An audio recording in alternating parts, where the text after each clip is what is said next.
Hello and welcome to another episode of Conversation on Artificial Intelligence. Today, we're looking at another angle of this very interesting technology/business. As I promised in the past, we will look at the business side and particularly to what it takes to reach ultimately the end users. So with me today, we have Cristian Harris, who is a former Google and works for a very interesting startup, Persado, that works in the field of natural language processing.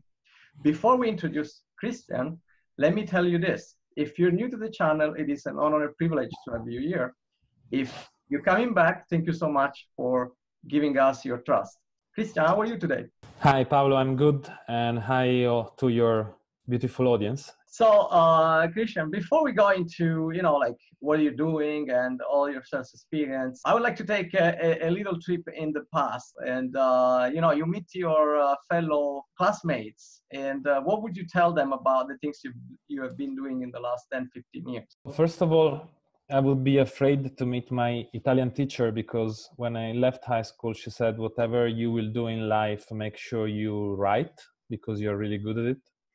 And I do it very rarely. The only thing I write every day is emails and WhatsApp messages. So hopefully I would not meet her. She would be very disappointed. If I would meet my ex-friends and colleagues of study, I would probably told them that I started in the advertising field. At the time I was in love with an agency called Leo Burnett.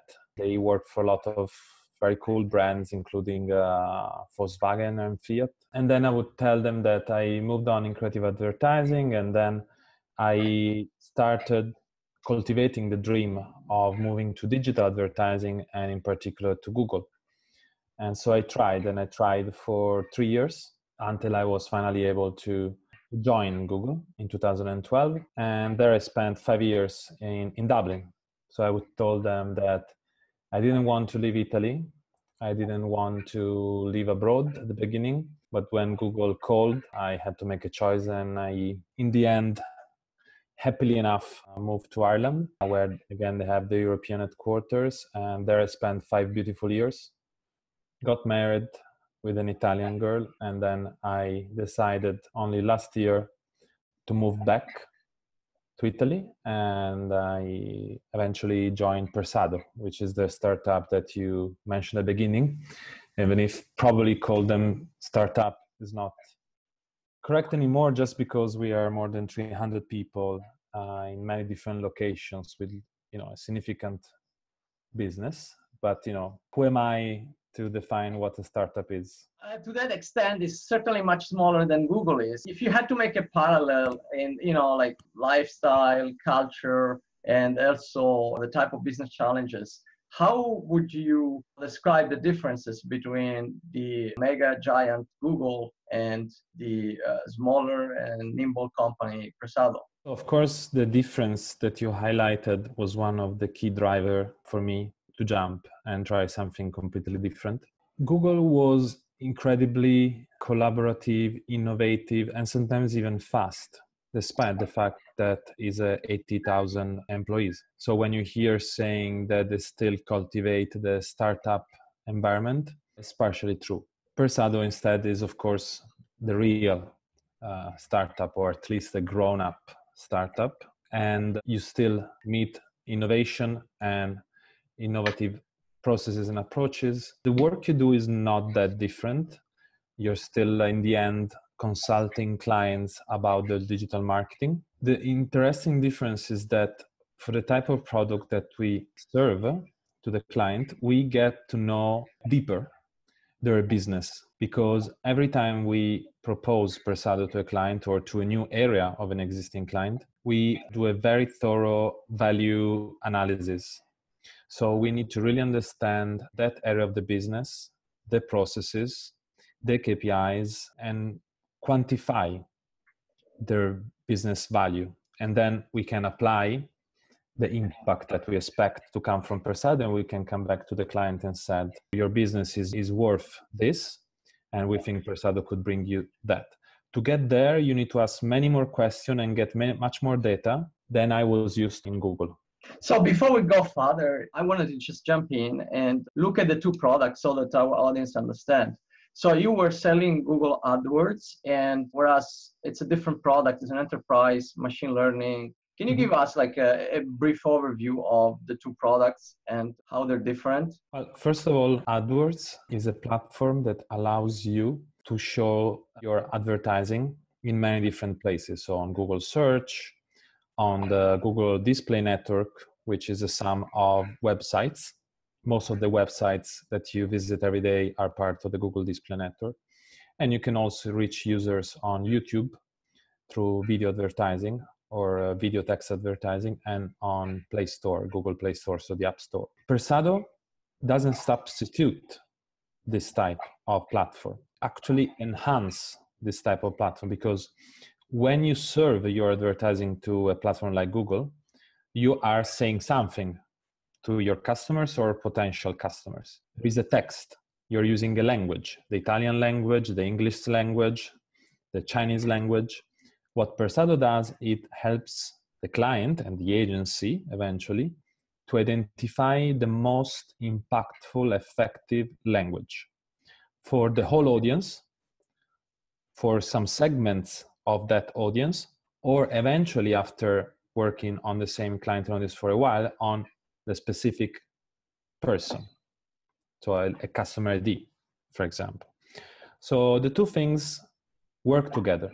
Persado can enhance solutions like Google AdWords as much as can enhance solutions like Facebook ads, because it works on the language piece, which, and that was something I found very interesting before joining Persado, I noticed that a lot of company and media agencies helps you to find the right moment, the right offer, the right audience. But very rarely, actually never, I heard talking specifically about the language. As if everything is important, but what I'm telling you. And we all know from daily experience that actually that's the most important thing, is what I'm saying. It's not that I'm saying on Zoom or YouTube or wherever I'm saying to you, what I'm saying and the way I'm saying is of paramount importance. That's why company like Facebook and Google reacted with a lot of interest to Persado, and they're not the only ones. So you work primarily in the area of business development, sales, customer relationships. Tell us a little bit, again, if you like, at eye level, what is the difference that you find in selling when you are with a large brand like Google and selling / supporting the customers when you are on a smaller company like Persado? Thank you for the question, because that was definitely one of the biggest differences. Well, first of all, I never realized until I joined Persado how much selling Google is more or less like selling Coca-Cola. So you don't have to convince your buyer that you're good, that you are important, that people need you. They know. With Google is even more than with Coca-Cola. With Coca-Cola, you can think, okay, well, I can buy Pepsi and my customer will be okay enough. I would be very unhappy, but some people would be happy with Pepsi as well. Well, if you don't buy Google, it means that you don't show up in the most premium spaces on the Google search results. It means that when people are browsing the internet, they don't see you. They see someone else. They see your competitor maybe. So the first thing is that I kind of gave for granted after 5 years the fact that people would accept a call from me, a meeting from me, and that I would have a space in their budget for the next year. With Persado, of course, was a very different story, because of course depends if you're talking to an acquired customer and team, or if you're talking to a new team within the same customer or a completely new customer. Of course, they're 3 different things, but in general, you need to really work hard to get prioritized. In general, you will always be a very low priority. No, if you talk, and we talk to mainly large enterprises. So if you talk to large enterprises, a solution that optimizes the language of a specific email campaign, even if you scale that email campaign to 100 email campaigns and 20 push notification and 20 Facebook ads, is still marginal to, I don't know, the merger and acquisition, finance problems, and other priorities they might have in that moment. So of course you need to get the right person in front of you, a person for who that priority is enough high to spend half an hour with you. And then you need to convince them of the value that you will bring to them. So these things with Google were more granted, with Persado were not. How do you go about overcoming those challenges? The first thing is you need to explain the technology in the most simple way. This actually applied to Google as well, but even more when you have less time and less attention. So whatever is complicated and advanced, you remove it. And you try to deliver just the benefit for the client. You need to have a sort of what they call the elevator pitch. No? So with Persado, we'll improve the language of your email marketing, thus bringing you an uplift of up to 30% on your sales, with an ROI that can vary from 4 to 6 per. Is this something interesting for you? No. Okay, why not? What's your key struggle at the moment? I don't need to sell, I need to retain customer. Okay, that's great. We have much experience in the retention area. We help huge companies in the telco business, in the medium-term business to retain their customers, increasing the retention rate of up to 20%. Is this interesting for you? Yes, much more, because it would help me with my target. Okay, so why don't we take half an hour extra, another day today, maybe with also the rest of your team, where you can explain us better how you manage this channel, this marketing channel, or your marketing channels, if it's more than one, because we don't do only email. And you can also help me sharing some data. Not, very sensible data. Simple data that would help us to understand the value of your business and the impact that Persado can have, and therefore what we can deliver in terms of value for you. So would sound something like that. That's very insightful for a lot of more techies that they have maybe a dream of building their own company. Sometimes when I was a product manager, one of the things I had to do is basically convey the importance of tactics over strategy. And sometimes some of the features that I asked, they were kind of a tactical for winning customers, entry point. And it was difficult to convince engineers that those tactical features were necessary. So do you think there is some kind of specialization that it comes in selling these machine learning products? So for example, is there too much of complexity that you have to remove, or is there more complexity that you have to explain than other products? No, and I'll tell you why. When I started my career, I started working for Procter & Gamble. And the first brand I was responsible for was Tampax. Being a man and working with a creative team made of men, for me, selling tampons was much more difficult than selling, the conversion optimizer of Google or Persado solutions. Actually, because the product was not that simple and Procter & Gamble put a lot of research and development in doing it, but also because complexity doesn't necessarily equal digital. There are a lot of complex products that are not digital. I never had problem though in the end working on Tampax as well as on Google products or as well as on Persado. Why? Because I always try to just talk about the benefits for the person in front of me more than how I will get those benefits delivered. Unless I'm talking, for example, to a more operative or a specialist person, within an agency company serving a client, then of course they want to know more. They want to know, okay, but how this will work? How can I use AdWords solution to get there? And then you get more into details. You just need to tailor the complexity and the details to your audience. And remember always that no one wants to know how the sausage is made. They just want to eat a good sausage.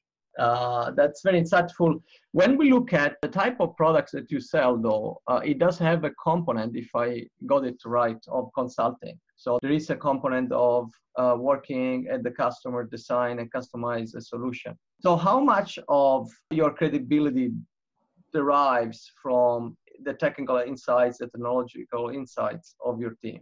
Well, quite a lot. Has a lot of question when it comes to machine learning, artificial intelligence, they want to know, to ask me this question before the interview, but is this solution completely automated? Are there people involved? What type of people, technical people, or I don't know. The people want to know because also they are curious. No? Creative agencies thinks that Persado will get all of them, all the copywriters redundant. Clients start dreaming, or maybe I can get rid of my agency or things like that. But it's not like that. I believe a lot in the paradigm. It's been recently discussed worldwide of human plus machine more than human versus machine, at least for the next 15 to 20 years. And for sure in the digital advertising field, I think that's how it will play out. So ultimately, people, of course, if they ask you how it works, what type of statistical significance you target with your solution, you have to know. And if you don't know, I always said to my teams, say that you don't know. It's not your strongest suit. You have data analysts and campaign managers that are better than you at that, and you will provide them as soon as possible with the answer to their questions.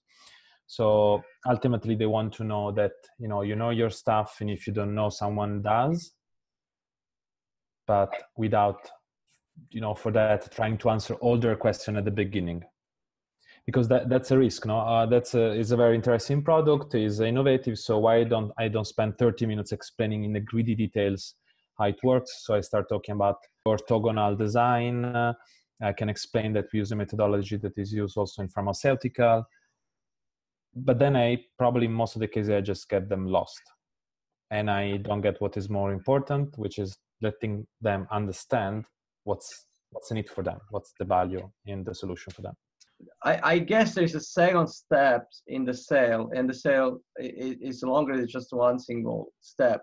So can you describe those other steps, and what are the different topics that are used in those other steps? What are the things that are important in those other steps? I will try to make it generic, but not too much, so that applies to both Google and Persado, and specify where there are differences, if there are.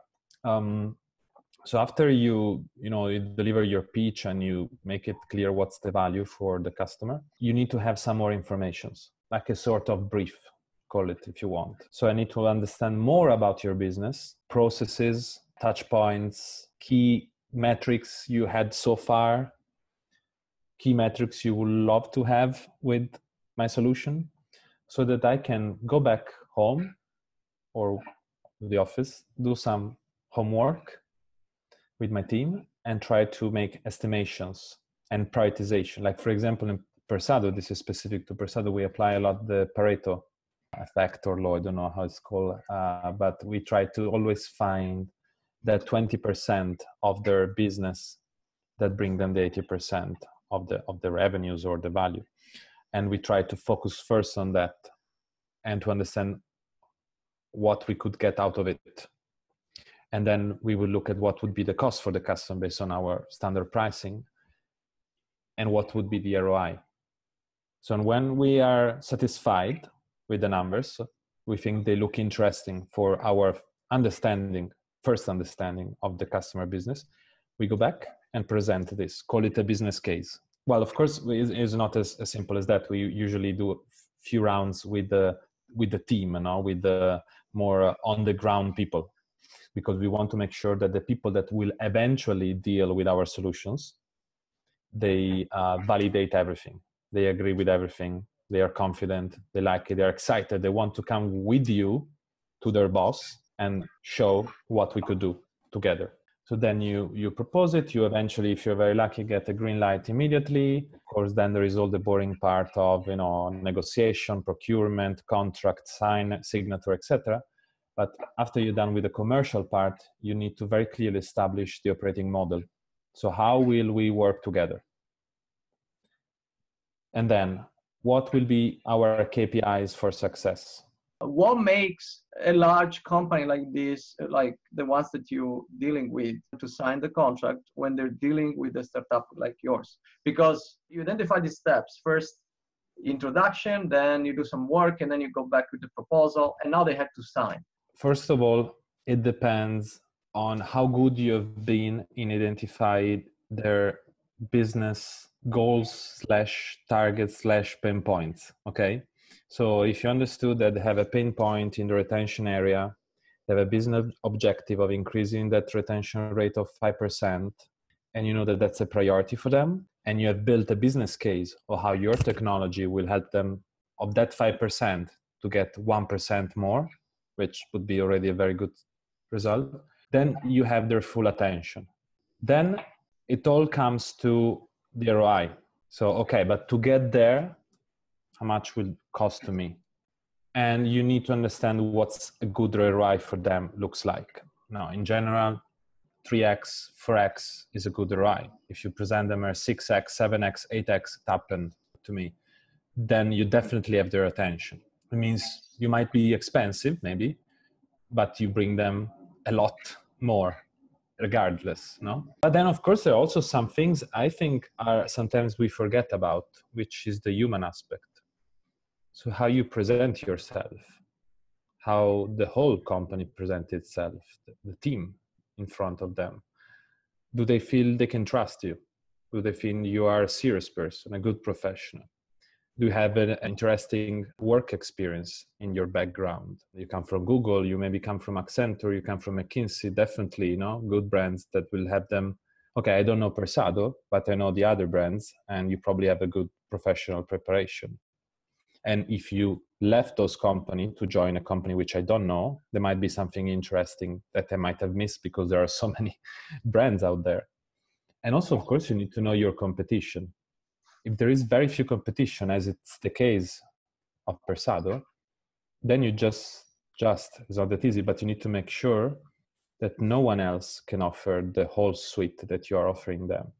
For example, we offer very advanced insights into the emotional profile of the audience, so how the audiences react to different emotions. This is unique to Persado. No one else offered. And if that's interesting for the client, even if the competitor knock at the same door, you will stick because you offer something unique. And then, of course, there is the negotiation. How good you are negotiating, how good you are being flexible at the beginning because you look at the long term. Why should you protect your pricing until you get to a war if by reducing by 10% you get into a huge enterprise where you could work with other 10 different teams for 10 years that could make a complete change forever for that small company? So why being rigid when the opportunity at stake in the long term is much bigger? If you are too rigid, then you might have done all the things before very well, but you lose in the negotiation. It's okay. Well, our time is coming to an end. So I would like to take a look at one other area, and this is a machine learning startup, Persado, that is invented this software that optimizes the text that large brands put out in various advertising venues, the Facebook, the Yes. Google, text and images. That's the secret sauce. The benefit is basically that they reach out more effectively audience and get the audience to take action, basically. That's the benefit.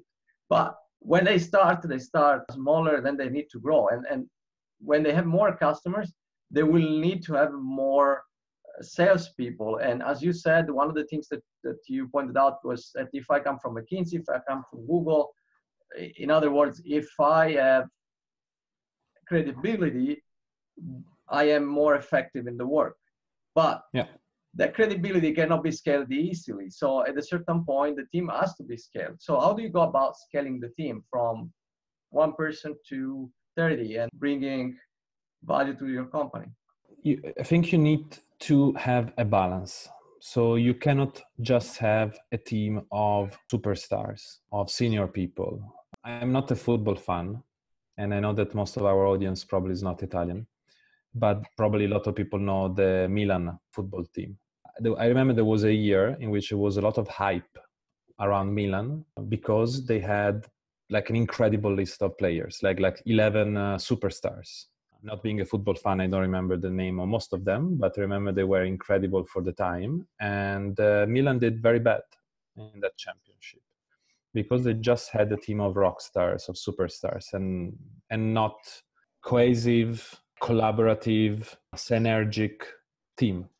So you need to balance superstars with people that maybe are more junior, maybe have less exciting backgrounds, exciting brands on the CV, but they have strengths that will play well within that team, and they have skills, or they can develop very easily skills that will benefit your goals, your development. And then you need to put great managers to manage them, to lead them, to inspire them, and make sure these managers are able to understand what are those strengths, and then in the way they assign the projects, the tasks, etc., they leverage on the strengths. Team leaders, they waste a lot of time and energy of their people trying to fix the weaknesses of their individuals. But that's proven, even scientifically, I think, that it's much more painful and takes more energies than actually the impact you can have if you just leverage the strengths. So you have a mixed team with a lot of diversity. At the beginning, it will be more difficult. At the beginning, it might look like a puzzle not finished. But then if you have the right leaders in place and you grow your people, you train them, you differentiate their task and the project based on the strengths of each person, then you will for real have a team of superstars, not just on papers, has happened to the Milan team some years ago. In terms of hiring these people, how do you attract them, and how do you find the right match for the team at the right time? That's the tricky part. The first thing that could help a lot is to build an incredible culture. So when you have an incredible culture and you start being famous for it, or if you are still not there, at least you can show it. And you show it from the people that interview the candidate, from the room where they interview the candidate, from the things they tell about the company, then people want to join. Also because the startup world, it's a lot of talk about bean bags, lava lamps, free food, because everybody wants to copy the Google model, right? But a lot of people are starting to understand that that's not enough. That's just the surface. What really makes a difference every day is the people. It's the values. So you need to have very clear values, and you need to have interviews that are structured around those, so that when you hire for those. So you hire people that will fit within the team, will fit within the broader company, and they will live and breathe the culture you've been creating and help you to grow it even further. A mistake that I've seen that I would discourage entrepreneurs to do is to postpone this culture building, this value building, to a later stage. Or because now we need to only think about growth and financial results. I think that's a big mistake. You should do both at the beginning. I think certainly takes an entire new conversation. So Cristian, I wanted to thank you for being here today, and just for a second remind our audience that today we have really addressed the issue, if you like, of selling artificial intelligence products. Cristian worked at Google AdWords and then at Persado, that is a technology solution for improving the quality of the advertising text in various advertising venues. And he has shared with us all the insights for succeeding both at the large company and in a smaller company. So we will have more of this in the future. And I wanted to thank you everybody for being on here, and thank you so much, Cristian. Thank you, Paolo, and thanks everybody for listening in.